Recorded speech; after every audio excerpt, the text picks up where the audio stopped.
I got an hour worth of 8K unusable footage because it has no audio. Oh, Yeah, you can't speak over it. like, bro, what? So, We'll have to redo the whole conversation so you didn't have no audio whatsoever? at all.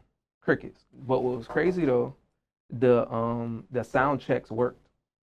The sound checks worked, but then literally not a second of audio on the actual episode.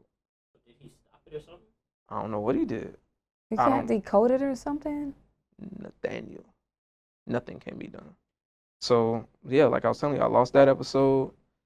Our episode we couldn't shoot because he didn't show up. Yeah. Paul couldn't make it That was because crazy. He wasn't even responding. He just had us sitting here. Paul couldn't make it because Delta was canceling flights left and right. And then after all that happened between Monday morning at 7 a.m. to by Thursday afternoon, I was cooked. I was just like, you know what? So he's here just to shoot for you? Yeah. Oh, That's okay. bro, Paul is the homie. Like Okay. me and Paul go back. Like I was telling Kino, like I met Paul through 20 my first summer in New York as an intern. Cause like when you're in New York, especially when you're on Wall Street, like all the black people they click up. Like no matter whether you go to Princeton, Paul went to Georgia Tech. No matter you go to Princeton, Morehouse, whatever, like you black, like it's only about 10 of us out here. You got to stay together. Cause it's like, and it's with the way it's so crazy. When you pull up to like the intern orientations or training or whatever, you peep like you sizing up the room to see what's up. Cause like to get to that point, you're competitive already. Okay. So you get in that room, you start sizing people up. You're like, oh shit, it's a black person over there. It's one over there.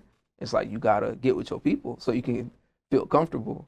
So it's just like when you link up like that, it's just all right. It started in the office. If that person seemed cool and not a square, like all right, cool. What y'all boys got going on this weekend, or what y'all got going on tonight? Like you go from, I don't want to say best friends overnight, but you go from not having nothing. You partially achieved your dream by getting an internship. Now you got more money than you ever seen in New York City. Imagine. It's up and it's stuck. So y'all like, all together doing it. Yeah, for what was it? Internships are 9 weeks. 9 weeks. And you got no responsibilities. Like I said, you're making more money than you ever had. Yeah, you might be working 70, 80, 90, 100-hour weeks, but when you're not working, you partying. It's worth it. Yeah. That's awesome. Yeah, so I met Paul doing the Wall Street stuff, and then like I said, I've known him since, and then he started in New York before me. So when I got up there, I already had he was one of the people that I already knew, and then we just kept parlaying, and then we just kind of built a relationship from there. And then fast forward, like he's met my wife, met my kids. I was one of the investors into Haywire. For me, I would rather my people, like if you got something and it's real, I'm gonna support you. Like I pay for my friends' art happily and willingly all the time. Okay. Like I said, like when we were talking about the whole videographer thing, like if I got it, I'm gonna pay for it. Like I'm not gonna shortchange you. If I know I got it, I'm gonna hope that you're reasonable with me, but I'm not gonna cut you off. Like I'm gonna pay for your art because that's what you want to do. So I'm gonna support my people. Yeah. So and then the way I am, if you riding with me, I'm gonna ride with you. As long as you don't do me wrong, you're gonna be locked in. Like me and Kino, he don't know it, but he locked in for 1,000 episodes now. You're gonna have to fire me as a client at this point. Like, bro, I'm busy. Yeah. Make time. And then I'll be like, oh, where you at? We're gonna pull up to Barbados or St. Croix or wherever it's at, and it's up. So I think that's beautiful because going to FAMU, we had the Miami crew. Oh yeah. And so we was clicked up deep, and I remember my homeboys when we got up there, it was we hung out in high school. But it's we got even closer because I was the only girl there. I came in there in the summer, and it was a bunch of dudes. And maybe 2 other girls came in the fall. But I was, cooking. And I'm like, bro, y'all got to clean. I know your mom's not here no more, but, y'all can't have me want to come over here and cook. And the house look crazy, you know? Yeah. So I'm over here cooking and cleaning. But, to this day, I could call them for anything, and they have my back. Like, those are my brothers. Even like if I'm dating somebody, they're like, oh, well, y'all can't be like that. I'm like, literally, I'm not attracted to them. Those are my brothers because we've been through a lot. And then like the Miami people clicked up even more because, you know, Zabo and then they had that Miami boys pool party and stuff. Yeah. Oh yeah, they had that Miami boys pool party. So everybody started looking out for each other. So it became like a big old community of people just like, but then when I ventured off and started doing my modeling thing, they was like, oh, you think you're too good, you know? I mean, I'm not saying you give that personality, but it's just like that soft-spoken voice Um, already, and you I'm start very strutting it. humble though. Once you start doing them spins, it's like, yeah, bro, we can't talk to her no more. It's No, over. actually come. Like, they're like, nah, I don't fit over there. I'm like, if the people is cool, you'll probably realize that these same people that look bougie or whatever listen to Jeezy, listen to like the same music that you like. They just like to dress differently. So I'm gonna put a pin on that. I'm gonna circle back to that. So, Okay. all right. So when it comes to like, you're talking about like how you got started at FAMU, right? Just kind of girl from Miami getting into it, and you started doing the modeling, or you've been doing modeling for forever. Forever. So it's just like, why or how did it like? Give me what it looks like, how you really got started into this. Because like you went to school. I know you have those parents that I don't want to say force you, but they want to make sure you had a solid foundation, right? Right. Why? Like, what did everything look like before you got to where you are today? You know, like when it came through FAMU and like kind of maybe a little bit of your upbringing, how much you want to talk about it, but like give us a picture of who you were before you got to where you are Here? today. Okay, so I would say basically from structure and foundation wise, I would say me starting off doing ballet at 2 years old was one of the first things into like triggering my mind to like being creative and realizing that I operate better being creative. I was very shy to doing anything. Like, so me getting on the stage, I would be like one of the top performers. I have over 150 trophies doing ballet, twirling competitively. I did that for about 15 to 18 years. And so when my parents was like, okay, well, you know, dancing is something that you need to like, you know, yes, that's your main thing. And I know that this is what you've been studying for, but we need to have more of a realistic situation for when you go to school. It was very hard for me to transition into that because as a creative, you have to keep creating or you feel stuck. Right. You know, so I think when I went to college initially, I didn't know what to do. I think I picked journalism at FAMU just because it was something my mom did. And I was like, okay, well, I like to write, I like to do poetry, so okay, well, I guess I'll just do it for the heck of it. But I realized that a lot of times when I didn't do what I wanted to do, I found myself in not trouble, but I like to daydream a lot. So it's like, okay, Kristy, you daydreaming and just like wanting to rest all the time is not doing anything for your life, for what you built all this time with your body, you know, keeping it active. So I think later on, my mom was like, well, my grandma was like, okay, Kristy, well, you can get into modeling. You know, you're a pretty girl. Why don't you start going to castings since you can't dance anymore? And so I started doing that. And you then started doing that while you was at FAM? I did that at FAM. I joined a modeling troupe to get over a relationship because it kept me busy. Gotcha. It kept me busy. We were at practice every day, you know, and at FAMU, they was not playing no game. Listen, that right there. And that opened doors, though, because I was shy again because I was in a new environment. You know, we grew up in South Florida, so to go to Tallahassee with new people and going to FAMU and joining that modeling troupe, I learned a lot about myself that I didn't know, especially for this particular modeling troupe that I was in.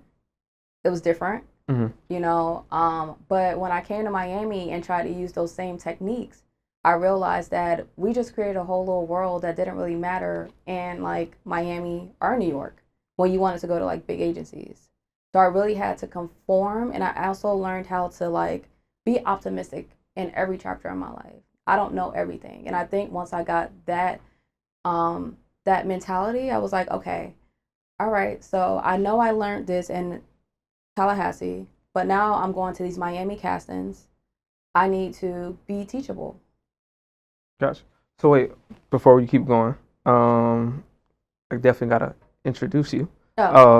Everyone, this is Kristy, proud Rattler, FAMUN, Miami native. We gonna claim you. We not Okay. gonna Okay. Georgia don't got you. We gonna claim you because you're gonna be big. So you gotta give Miami the love. Um, so before you continue, I just want to make sure we introduce you to the Real people. quick, do you mind if I don't use my last name? Because people are weird. Sure, I got And you. I've had stalkers, so I've tried not. Noted. Okay. While you were at FAM, yes, you were in the modeling troupe. Yes, you were going to school.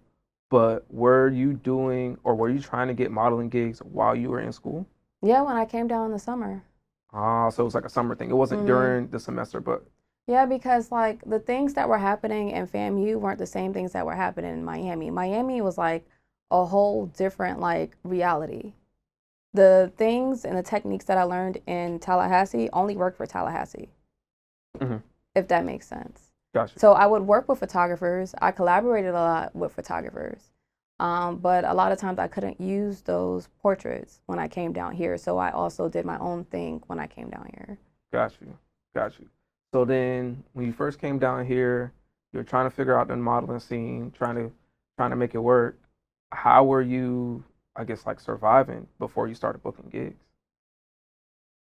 Honestly, I would be like, I know this sounds funny, but I had I had multiple different agencies at the time, and they would send me castings while I'm at work, and I would literally get dressed in my car after work and be at those castings as soon as I came from work, working like a 9 to 5.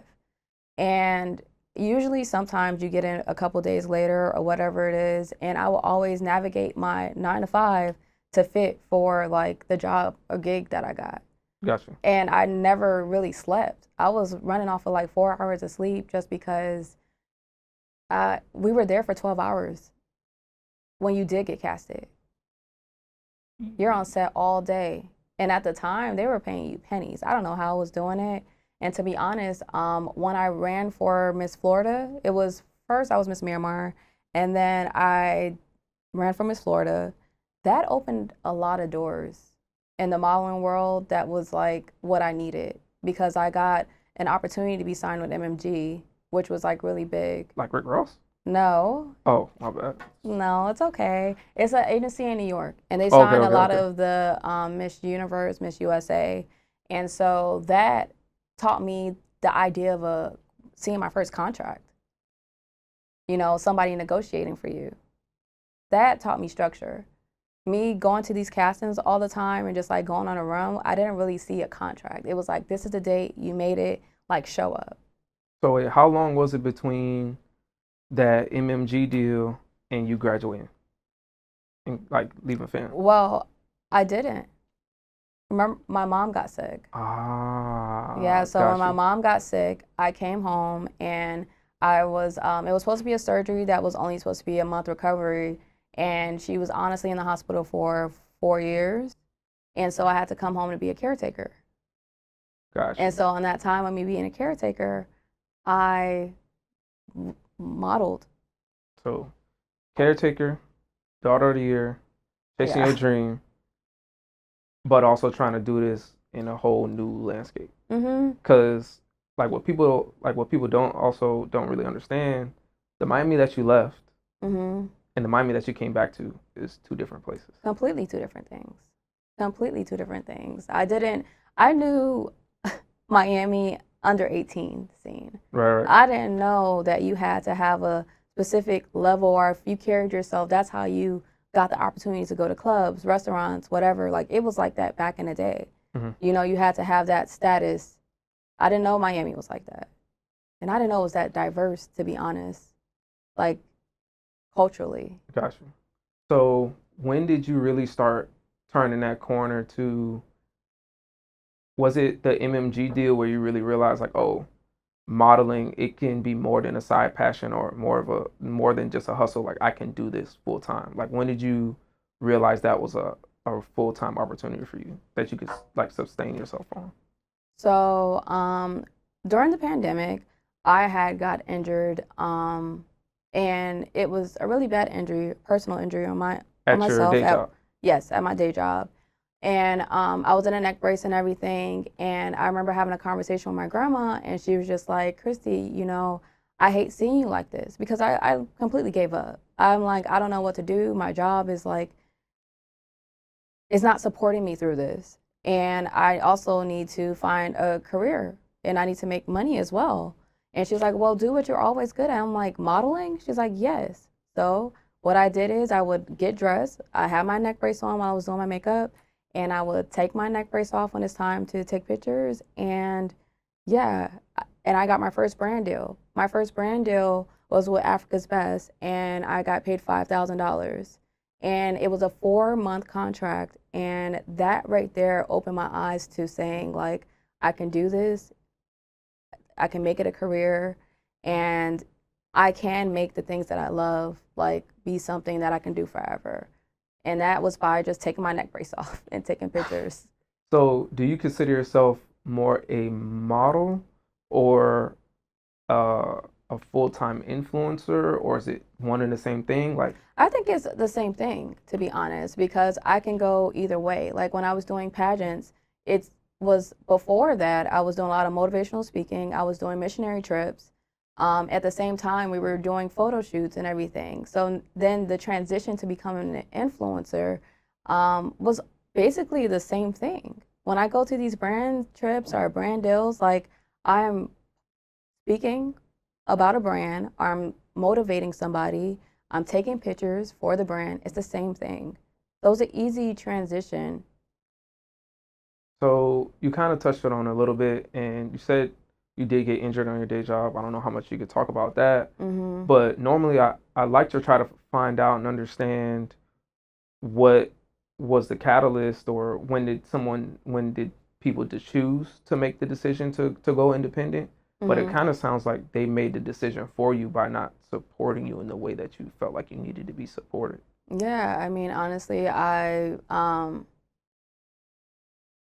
when you get injured to an extent that I did, and you realize that you have to continue to explain yourself or explain the injury, and realize that it's adding more trauma to yourself, because the pain that I deal with right now, I have to deal with it almost for the rest of my life, because nobody can understand or know the cure for it. It gets to a point where you're like, you have to choose yourself. You have to make a decision, because they'll make a decision for you and for themselves. So me stepping in a leap of faith for becoming an influencer more so full time until I can like manage my job. If that's something that I can do, I would love that. But if not, I also, with the leap of faith, have to take that this is working right now. This is providing my bills. This is paying for me. This is making me happy. I'm not only just an influencer, I'm an editor. I create everything that I do. So it's making me feel more like, I don't know, I feel like I don't ever get bored doing this. Got you. So for me, like when I went into my last job, I went into it telling people, like I told people so I'd be kind of held accountable. Yeah. So I couldn't sneak around like, oh yeah, it's my last job. People thought, now you can construe that how you want, like, oh, I love this place, I'll never leave. But I was always saying it like, this is the last job I'll ever have. After this, I'm only working for myself, right? So like the whole time I was there, I was planning, and even before I got there, I knew that was just another stop. Like it was a part of the plan to always do my own thing, right? Yeah. So for you, since like I said, like they kind of forced you out, like how did you go about making that plan or executing the plan, or how did you make your plan on the fly since it was kind of really not timed up on your accord? Well, it's more so, life keeps happening, bills keep coming. So it's kind of like I'm forced to kind of make these type of decisions, I loved my job. I loved that I was able to learn about myself and be optimistic. But I kind of put myself in a space where it's like I can only focus on what I can control. And right now in this chapter, this is what I can control. And this is what is being fluent to me. And then once that chapter does open back up, if it does open back up, I will find a way to combine them together. But this is what's working right now, and I have full control over this. So how did you like read a book? Did you have a support system? Was it mom? Was it uncle? Was it best friend? Like how did you make that plan in real time to like stay afloat? And not even just stay afloat, but like to thrive. Because it's one thing to survive, but if you're thriving, it's a whole nother feeling when you're attacking it. So like how did you make that plan in real time? So, one thing I can say, like when my mom got sick, I spent a lot of time in solitude. And in that time of solitude, I built a lot of confidence within myself by embracing myself, the negatives, the positives, holding myself accountable. There was a point where I literally covered my whole wall with affirmations, would leave my phone at home, and would take one of those affirmations with me that day, and that would be my phone. And so I feel like when it was time for me to go back into the real world, because what I dealt with, I was 21 at the time when it started. What I dealt with was very traumatic, it was very hard, and I had to make a lot of decisions on that. So when it was time for me to come in the real world and deal with now these life decisions, I'm not going to say they're not hard, but it helped me find a better way to just be like, okay, here's a problem, let's find a solution. And yes, you're going to feel a way right now, but let's create a plan and move forward. And so that's how I handled this injury and me being an influencer and making that decision. Got you. So one of the things that you mentioned that I think about a lot and what I see is one of the biggest like differentiators between the people that talk about it and the people Mhm. that do it and those people that end up doing it well. Yeah. You said accountability, right? How Mhm. did you get that accountability? Did that get kind of instilled in you from all those hours of drilling, like practice of like dancing and all the competitions you had earlier, or Mhm. did you learn that? Did you get that as a skill as you were taking care of your mom when she was sick? Like, how did that accountability come into your life, and do you think people can? That's something a skill that people can work on. I learned that by having perfect mentors. I feel like the mentors that I've had in my life taught me how to hold yourself accountable so that you can correct it and face it and read books, educate yourself. And nobody is perfect. You always have to be teachable. You always have to learn because even them being my mentors, they had a mentor. And so once I was able to figure that out and have people to, if I'm wrong, I will go to them. I'm not going to my friends. And they will tell me the truth. And the truth will hurt me sometimes, but because I trusted their opinion and knew that they saw the best for me, I knew it was time for me to evaluate myself and be like, okay, these are things that you have to fix. And that's why it's so easy for me to face myself. At any point, like, did you ever have to learn how to not take the criticism or not the criticism, but the critique as an attack? Of course. So how did you? And I'm asking you this so you can help everybody, like those people that are listening. Hmm. How do they learn how to take it more as a constructive critique instead of an attack on them personally? Like how do they find their way over that hill? Okay. Well, one, if you're talking to a person that you trust, and I think a lot of people that I realize they're living on survival mode because they don't trust a lot of people. But if you do say that you trust this person, you would know that this person will want the best for you. And in trusting that, yes, it's gonna hurt because you probably was thinking the same thought in the back of your head this whole time. It's just that this person is calling you out on it, you know? And sometimes it's about letting ego. A lot of people don't realize ego is sometimes why you can't hear and why you block out the blessing that this person is trying to give you. And I think once they do that, then they'll be able to understand that whatever this person is telling them and criticizing them out is all from love and because they want this person to do better. Gotcha. So before MMG, before that first $5,000 check, like how are you maintaining your confidence and building on your confidence before the results started to come in? Like what are you doing to like stay level headed before you start getting the yeses that you want? Because what a lot of people don't see when you're an entrepreneur, when you're out here getting it on your own, you go through a sea of no's. Like for Mm-hmm. me, it feels like the Atlantic Ocean, but it's not about me right now. So for you, like what did you do before you start getting those yeses to like keep your head in the game and make you feel like okay, like there is light at the end of the tunnel? Okay, well, one thing my grandma always told me was to always just focus on your path. Whatever anybody has going, if they get the reward or the brand that you want to get signed with today, just know that it was their time. But when it is your time, it will be your time, and to honor that. So once I realized that, I don't know, like I just focus on myself. All my notifications when it comes to me posting or anything like that, I don't look at that because I just focus on getting it out there. I think also when I went in hibernation for 4 years, it taught me to only focus on myself because every time I got on social media, I would log on and see, oh, this person is married. Oh, this person has a family. This person just bought their new home. And it will make me feel like, oh, I'm not doing enough. And so once I retrained myself and realized, no, that's their timing, I'm happy for them because I know when it's my time, I want the people that I love or not love to be genuinely happy for me. And that's all you can really focus on is that. Gotcha. So, kind of transitioning from the early stages, the confidence, the mindset, where in 2020, you get your first brand deal, you feel like it's real, that money hits your account, it's like, okay, I can do this, right? As you kind of flip that switch from employee to being your own boss pretty much overnight, right? Like, how do you, when it comes to being a full-time creator and a full-time creative, what is it that, like, what's your day-to-day look like? And then what are the things that people really don't understand and don't see that you need them to understand before choosing to go that route that you went? So my day to day, honestly, is focusing on my mental health, right?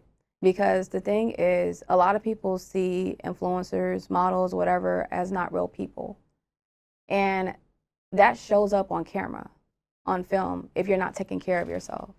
So my first thing will be making sure that I meditate or listen to some music that's going to make me feel like good about myself and also like relieve anything that is not good. Next is I'm editing. I'm editing whatever videos, contents, brands that I have, and I focus one day on just doing everything so I can have my content scheduled out throughout the week so I can be at an interview with you or, be out with my friends and be fully engaged with you while things are still being submitted. So I'm not stressed out. I think it's also about, especially with this, making your life a lot easier because you're going to keep getting one brand deal that you posted. Now it's another one that somebody's reaching out to you and telling you, like, hey, we need this and we would like to have it by the end of the week. So that's fine. But I have something already spewing because I set myself up that way. Right. And then a lot of it is getting rest because we're on camera and we're on film. You can't filter out everything. They try to. You can't. A camera, you can see everything. If I have a blemish on here, you're going to see it. So you got to make sure you get that rest because that is like the most important thing. And it shows up in your speech. It shows up when you're around people because influencing at these brand events is networking and you're using your social energy. So people can see that. And also, I realize that when I do get invited to these events, that if I don't do that, you got 5 seconds to impress somebody. They might never invite you again because you came not prepared or not rested, and they could tell. So you pretty much learn instantly the balance of the being a creative, but also being a business at the same time as the same person. I had to because when I was going through this, I was also taking care of my grandmother who out of nowhere got diagnosed with cancer, and I became a caregiver again. So I've been a caregiver for 10 years. And a lot of people don't know that when she passed, I was with her. We passed in the house with me and everything. And I lost my other grandma 2 months after that. And I was still getting brands to send me stuff. They still wanted me to respond. I still had photos that I never finished editing or anything like that. And my dad came in one day and said, you have to get up because all the work that you did, you can't let that go. And so I woke up and I started messaging the brands back, and And it's funny because like when I had this little transition when my grandma first I saw that she was not going to be here that long just because of how she looked. I went full drive. I had my neck brace on again because I got re-injured. And I went full drive for like 5 months with my social media just because I wanted to show her that I was going to be okay. Like, I don't have kids, I don't have a family, but I want to show her that I'm going to get a brand trip. I'm going to show her that I'm going to be okay once you're gone and make a career and legacy from myself and my family. And so I went full drive. And when I did that, I think that's why it was easy for me to pick myself up when she passed because I said, I have more work to do. And that showed me work ethic because at the end of the day, life is going to still keep going. Gotcha. So how soon after that first deal that you got did it become less of a surprise, but more of a reality? Oh, okay, I'm getting this 1,000 a week or 750 a week or whatever from brands A, B, and C. Like, what did your revenue stream like kind of first look like when you became a pro at this, so to speak? So like the first year, I feel like I made like a good like 70,000. But I'm gonna be honest with you, I'm still shocked every time somebody reaches out to me because of course I'm like my biggest critic, right? And so sometimes people are very creative. People do all these different videos, and sometimes I do ask myself, like during Art Basel, which is one of the biggest times during Miami, I ask myself sometimes like, why me? But then I had to reframe my mind and be like, yes, me, I deserve it. And whenever I get an opportunity, I'm like, I deserve it.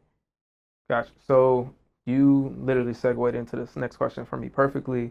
So you went from being kind of surprised and just, oh, oh, why me, or just Hmm. not feeling worthy, Yeah. to understanding that you have a value, right? One of the hardest things, like at least like especially for me, when I was trying to build out one of my brands, like the consulting business, it's like I Hmm. know my price, but people look at me and try to dictate what my price is for them.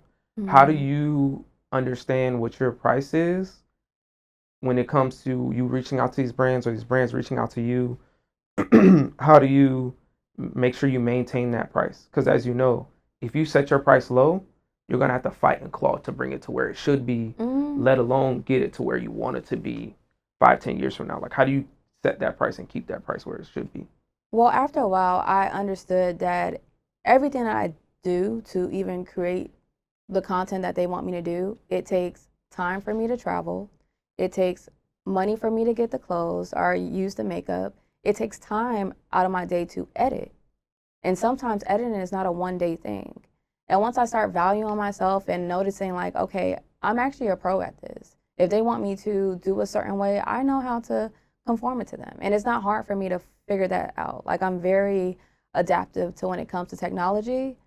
I was like, okay, this is my price. If you can't see it, I'm sometimes open to negotiate depending on who the brand is. Like, if it's a newer brand, I'm very understanding just for the simple fact that we all had to start from somewhere. And it's also about building relationships, you know? So if I do this for you, as far as this discount or whatever, and we continue to work together, just remember these are my rates moving forward. So hopefully you just keep me in mind. And sometimes those are like the best relationships that I've had. I've had a partnership with a person that I did that with. And every time they come in, they look out for me, like have an Uber for me, everything, every time they come to Miami. Because I started off with them like that.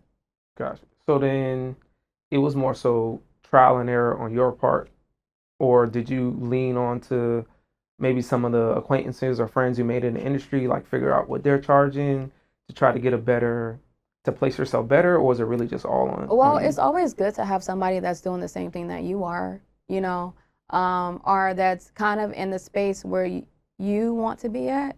It's a mentor, pretty much. It's always good to have a mentor. But when I first started, because I feel like this whole influencer thing started during the pandemic, to be honest, everybody was kind of just like going with whatever prices. Hmm. But now that it's more stable, I feel like people kind of come to me for the pricing and stuff like that just because it's usually a solid price, and we have ChatGPT now. So Yeah, ChatGPT always is a good source to also decide if you're charging too much or not enough. got you. So you mentioned it, stability, and people seeing you as like one of the rocks Mm. of the Miami influencer scene, right? So like, what is a sustainable, stable, creative business look like? Because you can have all the followers on all the platforms and not be Mm. making money, right? Mm-hmm. What does this stable business look like to you? Or if you were to coach somebody, hey, your business should have these parts or should look like this, what would that be, like in simple terms? I would say something that's sustainable in this industry is to be relatable and have a community. I feel like even if you're not getting brand deals right now, but you have a community, meaning you have the engagement, you're having conversations with people, and that is sometimes more important than having, you know, the brand deals, because those people, they'll be in your mind longer. That brand deal that you see, that brand ad that you see, and that person doesn't have community, that lasts for 2 seconds. So I think sustainability in this industry is having community and being relatable. Okay, so then how do you build a community in a healthy way, right? Because Mm-hmm. you can do clickbait, you can do rage bait, you can just try to find whatever's trending and just do that. Mm-hmm. But it might work, but that community that you build is going to be based off of those things you did to get them. How do you suggest uh, a young creative or someone that's starting out in the industry build a genuine, unique, healthy community? By just simply getting out there. I feel like my best people that I have a community from are people that I met in person, going to events, networking events, randomly at a restaurant or whatever it is, and we end up following each other on social media. They were able to see me authentically, and those have been my followers since day one. So I think it's simply just by getting out there, to be honest, and making in person relationships, because people could just look at a camera and feel like you're just like creating a character at this point. And there are stipulations where people say they've met influencers, and when they met them in person, they were completely the opposite. And it was either a good way or in a bad way. So I don't know. I always say go out there, be in person, be yourself, and be nice, because people remember those things. But that's how I would say that. Got you. So you touched on it a little bit, saying that you made like around 70,000 your first year, which is Hmm. a great year because Yeah, I wasn't making anything. right. So, So in that first year, you clearly had a lot of success, right? hmm, Outside of the family things that you were dealing with and those responsibilities, were there any other things that the hardships that people didn't see on the internet, like behind the scenes, like was it going through 5 photographers or bad editors, management stealing your checks? Like, was there anything that you went through that you could give some advice to help people steer clear of that first year? yeah, absolutely. Well, I will always say, like, in the beginning, photography was very photography was very skeptical when it came to like having you're being a woman and like shooting with men at times, because sometimes the relationship will get conflicted. I don't know how to explain it. I feel like some of my best relationships, like my picture that blew up was by a woman. And it was like she just knew how to like frame me. She knew how to like do what worked for me. And for me, honestly, that is what worked. But what I would say that me being stronger with communicating, because I realized I didn't know how to communicate and stand up for myself and be firm without sounding like too itchy or whatever. I'm able to work with anybody, like far as men or women, was by at least having a contract down sometimes, or having a phone conversation. Phone conversations clears up any misconfusions when you're handling business. And so I never do any of my business through text messaging. And if I do have a question, I'm going to talk on the phone. And I think that's cleared up. Me doing this for however many years I've done it, I haven't had an issue since I started doing that. So I always say, ask somebody if they have a few seconds. Can we talk about this on the phone? Can we have a Zoom? You have Zoom now. You can do Zoom, just to get everything out. And there's no confusions when it's time for you to do business or collaborations. And collaborations are key. Like when you're starting off, collaborate, reach out, reach out, reach out. And there's always something that maybe a photographer, videographer might have an idea. It's good to be open to those sometimes because that might be an opportunity or something that you think that you couldn't have done. So I think a lot of people don't like to collaborate, but that's a great beginning. Got you. So in that first year, right, things were going well. Like you did say, you had to learn how to communicate. You thought you was doing it, but it wasn't working. Yeah. Was there any time that you had any self-doubt in that first year? Absolutely, because I was too nice and people would take advantage of me. So there was a lot of times where, because I am soft spoken, I was like, I know I should have said these things when I was in face or at the shoot or whatever it is, and I never did. So I was always scared of the outcome because I was afraid to speak out. Gotcha. So one thing that I definitely want people to understand, because it's something that it's like I knew it before I had to experience it, but it hits different when you in it. Yeah. It's like you can make all the money you want. Like you could have made 200,000 that first year, but it could have just been that 5K in January, and you didn't see another 70K until June, July, whatever it might be. How did you maintain and figure out how to make it live in between the checks? Because that's where it really gets spooky. In between those checks and in between those contracts. Well, I will say I had the support of my grandma. I had the support of my grandmother. So I lived with her. I had no problem going back home because like that was my friend as well. So she gave me the opportunity to create and not give me that pressure. Of course, I had bills, but my bills weren't as significant as they are right now. So even though the check didn't come right then, it coming was like promising to her. But right now, time has progressed. You're independent, so it's hard doing this as a full-time thing because it's always good to have at least 2 brand deals so that they can come more consistently than the gap. Got you.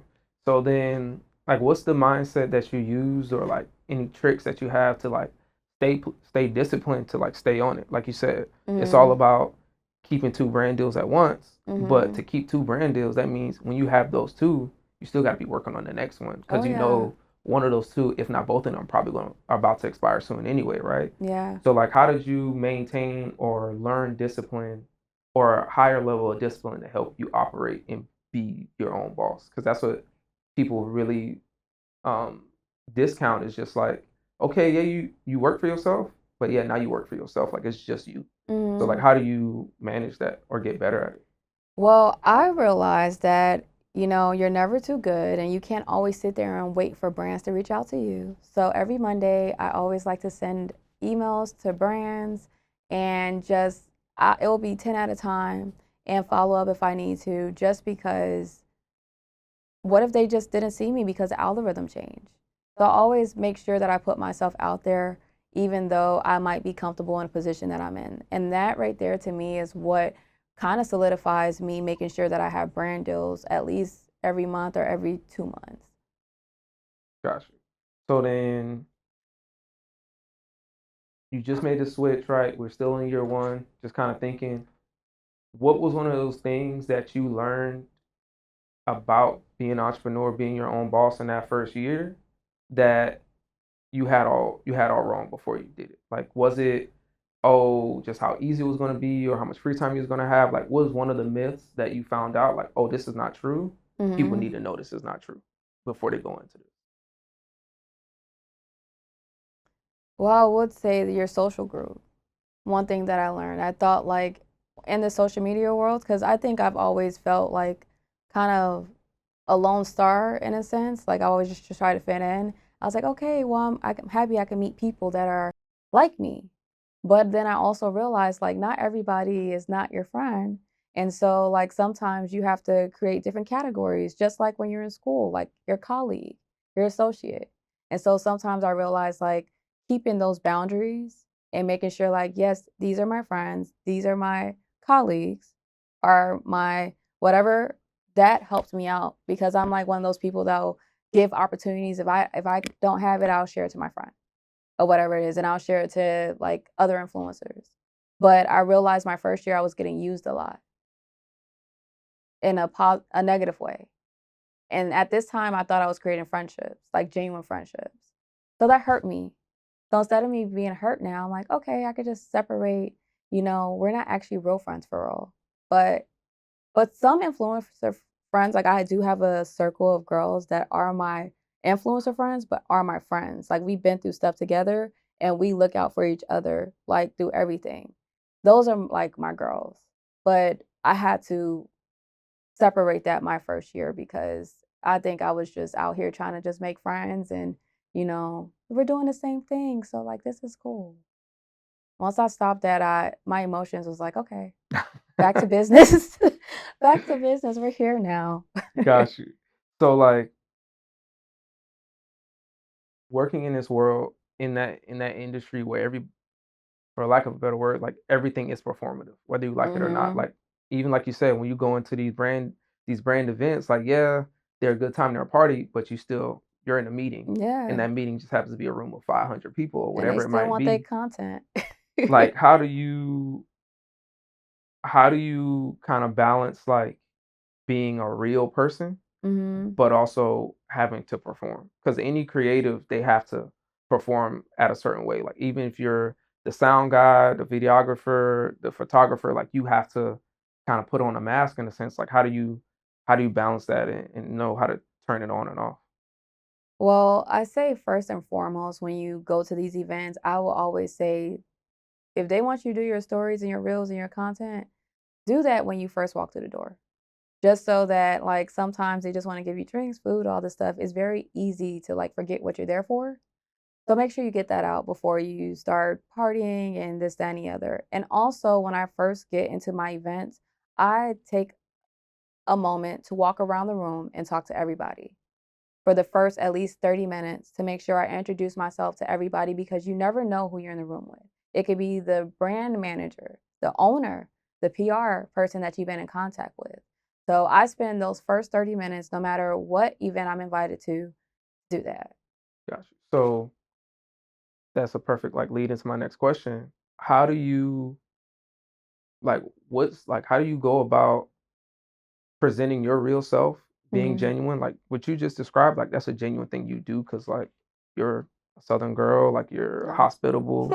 You're gonna want to meet the people that are the reason why you're here and making your experience good. Mhm. How do you maintain being the person that is true to you, but also giving these brands and these people what they want to see from you? Like how do you arrive as yourself but still give them what they want?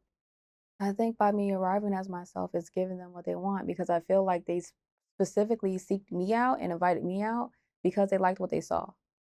So just making sure I maintain being the best version of myself is how I maintain that. And then, okay, so that's the in person.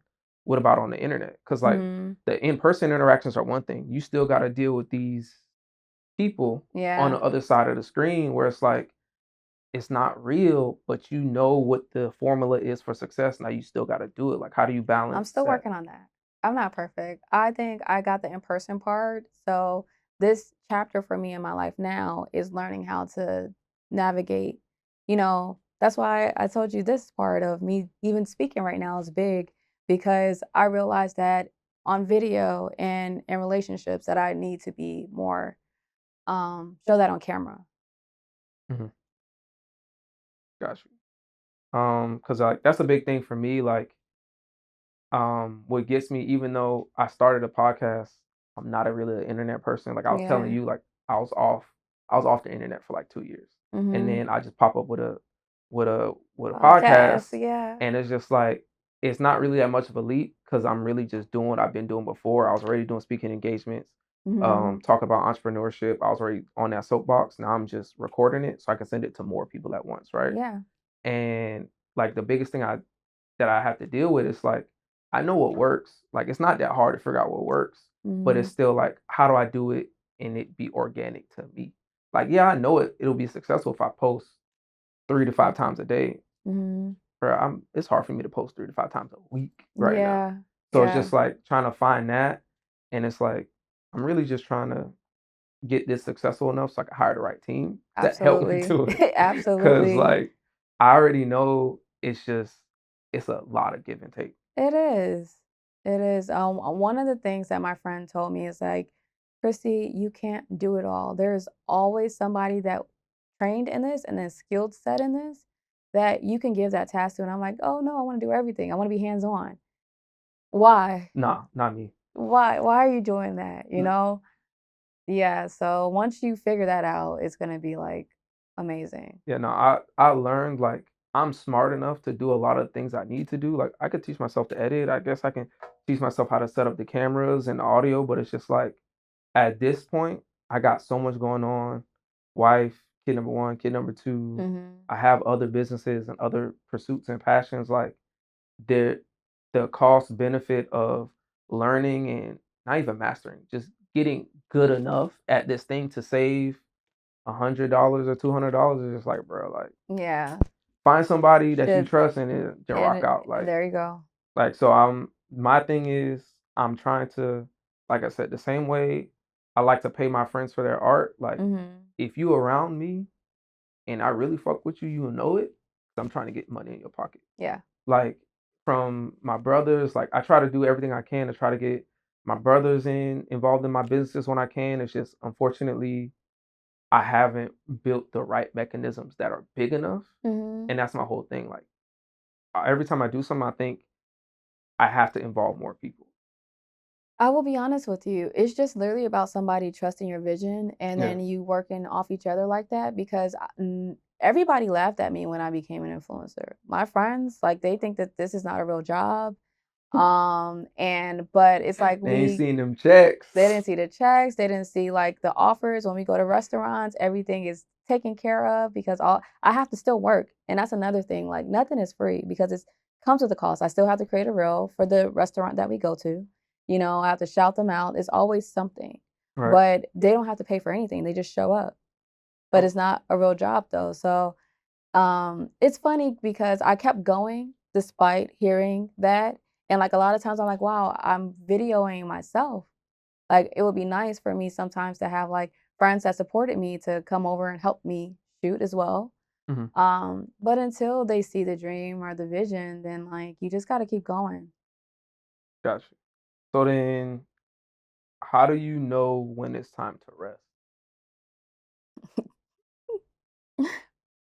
Perfect example, me, Art Basel. I did 10 events a day for 7 days a week. Um, my body told me to rest because it shut down on me. So don't wait till that point. But I will say, listen to your body. And with me, I have this injury. So, like anything stress related, if I overdo anything, it's going to lock up on me. So, I always try to beat it before it gets to that point where I'm like out for like weeks at a time. So, I would say the biggest thing is just listen to your body. Got you. So staying on that, right? Giving people advice that are not even just in the creative space, or not looking to be influencers, like someone that's in that day job in a 9 to 5, mentally going through it, preparing themselves to go on their own, be their own boss, right? Like what would you tell someone that wants more but doesn't really trust themselves yet? I want some more, but don't trust yourself. Yeah. One, ask yourself why you don't trust yourself. If God gave you this vision, why aren't you trusting it? So I say sometimes it's not about looking at the bigger picture, it's looking at what you can control right now and focus on what you can control right now and take each day at a time because sometimes those little steps will lead up to that. And then you're at your big vision without even recognizing it. So I think sometimes we kind of overload ourselves with the pressure of that. And that is what stops us. So I think the biggest thing to do is just focus on right now and the things that you can control and the things that you want to do, but like in a small frame. Don't think so big all the time because that seems scary. So going from that, right? I know your path was a little bit different because you were kind of forced out. But Mm-hmm. if when you look back at it now, what is that one thing or things that you were glad that you were doing before that that change happened? So it's like, damn, like believe it or not, this thing helped prepare me to be ready um to run my own business, to go out here and seek these brand deals. What was the thing that you look back now when you reflect? It's like, oh man, I'm glad I started, whether it be meditating or learning how to negotiate. Like, what were those things that, or thing that's like, I'm glad I did this and I was putting that money in the bank, so to speak, that Mm-hmm. helped prepare you for that first year and that transition. I'm happy I didn't allow my neck injury and my shoulder injury to stop me from taking those pictures and creating content and going full force, um, because I'm happy that my grandma was able to see that and see the work that she put into me, to, no matter what the circumstances were, to just like keep showing up. She would encourage me to get dressed to go to these events and go in her closet and add to my things before, and she would just say, "Hey, just send me a picture because I'm living through you." And I'm happy that that is something that I kept pushing forward to do, because I could have chose to just be depressed and cry and do that for that whole year. And I chose to get up and show up and do that. So, yeah. So you would say, and just correct me if I'm wrong, Mhm. would you say the first step to turning a dream or a passion into income is just getting out and doing it? Just get up and do it. No matter if you feel good, no matter if you feel bad. There was times I was having panic attacks in these events, in the bathroom, getting myself together. I'm breaking down before I even leave out my house, redoing my makeup just to go back and show up to these events, smiling, talking to people, then going to the bathroom, breaking down again, and doing it again. It's just about getting up and doing it. And my aunt had this saying, it's like, keep moving. And so I felt like that is what helped me get to where I'm at right now. And no matter what chapter, where it's somebody passing or life happening, I know how to get up and still show up. So we're coming towards the end of the interview. Okay. Um, we're in season 2 now. So season 2, Oh, we're trying new things, congratulations. right? Okay. I'm trying to be a real podcaster. I got segments now. You got I got this. segments You now. got this. So Okay. this segment's called "Quit Happens," right? Okay. So I just want to get your honest, unfiltered opinion on some of the things that people talk about quietly, Okay. but we're going to say them out loud today, Oh, right? So the first okay. one, right? Who who's lying more, the employers or the entrepreneurs? And I'll give you a little bit of context, right? So employers be lying like, oh yeah, work life balance is great, 401k stability, everything's gonna be nice and smooth and comfy. While on the entrepreneur side, people will say, and I'm just rattling off the things, it's yeah, be your own boss. Life is great. You can do whatever you want. You get control. You do what you want to do when you want to do it, right? So from the lies that you heard from both sides, since you've been on both sides, who's the biggest liar? Entrepreneur. Can you explain? Like what is it that what are some of the lies that you found out real quick was some BS? I realized that, like I said, when I was in school, when I did anything, that my hobby is what made me happy.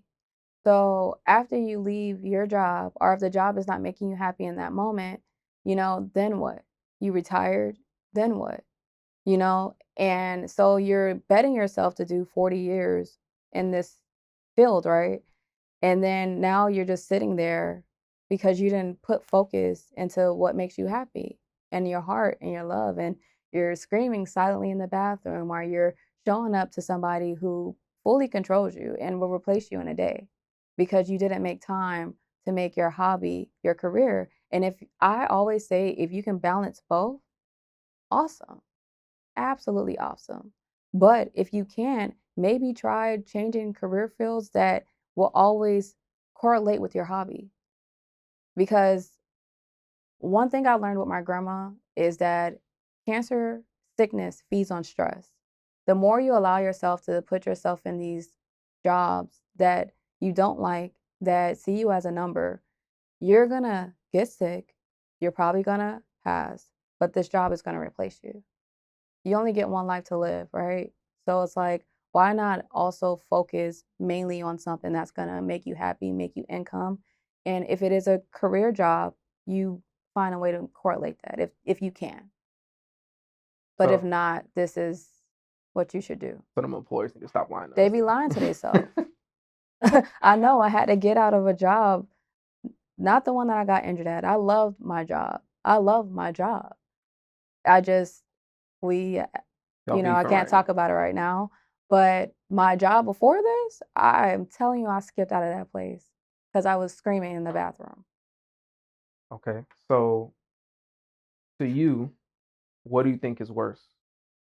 Quitting too early or Hmm. quitting too late? Quitting too early. Why? Because sometimes you never know. Like, why did you sign up to this job in the first place? Hopefully, you did the job to do your research, right? So, like, see what you can gain first. See what avenues, if you can get your degree out of it. Sometimes they pay for housing or whatever it is. See if that what you can get to work for you Mhm. before you just up and leave. Now, quitting too late is also bad because you like basically stayed in a toxic situation for too long. Right. But like see what you can gain so when you leave, you're prepared for whatever next chapter that you're about to do. Always have a plan B set up, but like stay in it for a good amount of time so you can get the research and get the insights. Gotcha. So we're at the end. Okay. I told you it wasn't gonna be that bad. Oh, I actually like this. I think I'm gonna do it again. So any parting words and or word you got for the people? And again, it's not just for aspiring creatives or aspiring models or influencers, but people that just have a dream that they want to chase that they should be chasing. Like, what is it that you want to leave them with from Kristy to have them like, hey, focus. This the one. This what you got to do. Okay. Um, well, I would like to say that no matter what, to always live your life full of love, to do and fill yourself with everything that you're passionate about. I know that we're in this era of soft life that we're all trying to be in.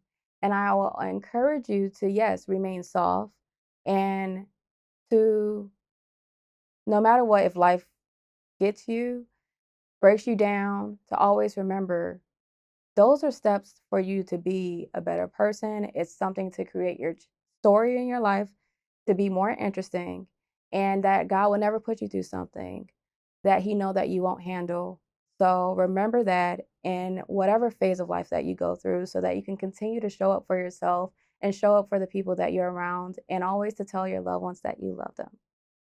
That's what I want to say because life is not always guaranteed and it's always great to feel and live your day like it's your last because you never know. So, love each other, love you guys. And yeah, this was great. It's a wrap. Good to go. See, I told you it wasn't gonna be that bad. How was it? How was I? How was I? I think you were good. I didn't think I did that great, I but think you did amazing.